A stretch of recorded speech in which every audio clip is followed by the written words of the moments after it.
Deux jeunes hommes viennent en aide à une jeune mère et l'aident à calmer son bébé qui pleure. Après s'être séparés ce jour-là, ils ne s'attendent pas à la revoir, mais elle leur rend une visite surprise le lendemain, cette fois dans une voiture de police. La matinée a été terrible pour Lise. Après avoir quitté le cabinet du pédiatre, son fils d'1 an n'arrêtait pas de pleurer, et rien de ce que Lise faisait pour le calmer ne fonctionnait.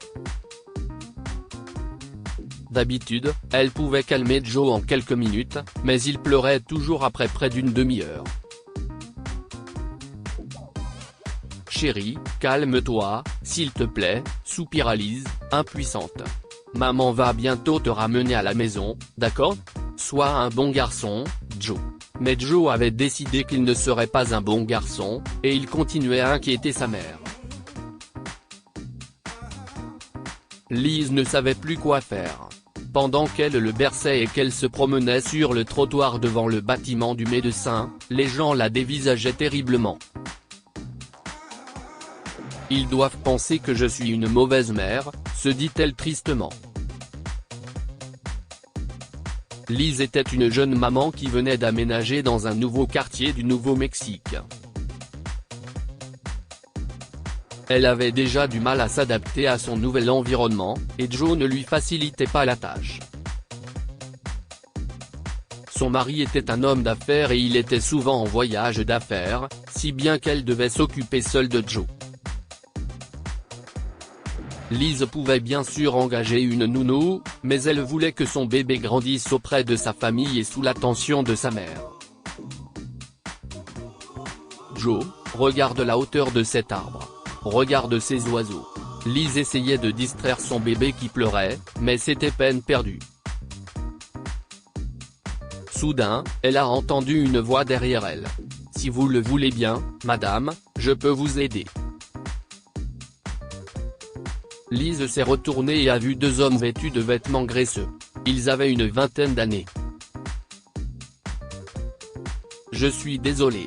De l'aide pourquoi ? » demanda-t-elle, confuse. Votre bébé. « Je peux essayer de le calmer, » proposa l'un d'eux. « Je m'appelle Daniel et voici mon ami Kevin. Nous travaillions dans un atelier de réparation automobile à proximité. Nous nous rendions au travail et nous vous avons remarqué par hasard. » Vous permettez ? Oh, Lise hésita. « Je ne sais pas. Joe est assez difficile aujourd'hui. Je pense qu'il va vous déranger encore plus. Vous êtes sûr ? » »« Certainement, madame. » »« Bonjour, Joe, » a dit Daniel en souriant. « Je m'appelle Daniel et voici mon ami. Voudrais-tu te joindre à nous pour un jeu ? Nous allons nous cacher et tu nous trouveras, d'accord ? » Daniel s'est caché le visage avec ses paumes et a crié « Joe, Joe, trouve-moi !» Joe pleurait encore, mais quand Daniel a commencé à jouer avec lui, son regard a été attiré vers lui. 3, 2, 1. Et tu m'as trouvé. Daniel découvrit son visage et le cacha à nouveau. Oh non. Je dois encore me cacher. Joe, cherche-moi. Il s'est découvert à nouveau le visage. Et tu m'as trouvé, s'exclama-t-il en souriant. Daniel a recommencé 3 ou 4 fois jusqu'à ce que Joe s'arrête soudain de pleurer et le regarde dans le vide. Daniel a affiché un visage triste et a fait semblant de pleurer. « Je veux un sourire. Donne-moi un sourire, Chico. Moi. » Moi. À ce moment-là, le bébé s'est mis à rire et à taper dans ses mains, ravi. Maui. Maui. Il n'arrêtait pas de rire alors que Daniel faisait semblant de pleurer. Lise n'a pu s'empêcher de sourire en voyant comment les hommes ont réussi à calmer son bébé, et elle leur en était très reconnaissante. Oh mon Dieu. Il faisait tellement d'histoires. Merci de m'avoir aidé. Je m'appelle Lise, au fait. Pas de problème, Lise, sourit Daniel. Ça vous dérange si je tiens Joe un moment ? Oh, pas du tout. Voici. Pendant que Daniel jouait avec Joe, Liz pouvait voir à quel point il était doué avec les enfants, ce qui l'amena à se demander s'il était aussi père. « Avez-vous des enfants, Daniel ?» a-t-elle demandé soudainement. Il rit. « Pas vraiment, mais j'ai 8 frères et sœurs plus jeunes que moi, et je m'occupe d'eux seul depuis la mort de nos parents. » D'une certaine manière, on peut dire qu'ils sont mes propres enfants. Mon plus jeune frère n'a que 15 mois et il est exactement comme Joe. Sauf que Joe est un bon garçon et qu'il n'embêtera plus sa maman. « D'accord, Joe ?» dit-il, et le bébé lui a adressé un grand sourire. « Cela doit être difficile pour vous. Je n'ai qu'un seul enfant, et je suis toute retournée pour essayer de comprendre les choses », avoua timidement Liz. « Comment faites-vous pour tout gérer? Mais les enfants ne sont-ils pas adorables? Je veux dire qu'avec la pandémie et maintenant l'inflation et les hausses de prix, la situation financière a été un peu difficile, et je crois que la plupart des gens dans l'État ont des difficultés en ce moment. Pour être honnête, poursuit-il, les couches et les aliments pour bébés sont désormais hors de portée pour des gens comme moi, mais on ne peut pas fuir ses responsabilités, n'est-ce pas?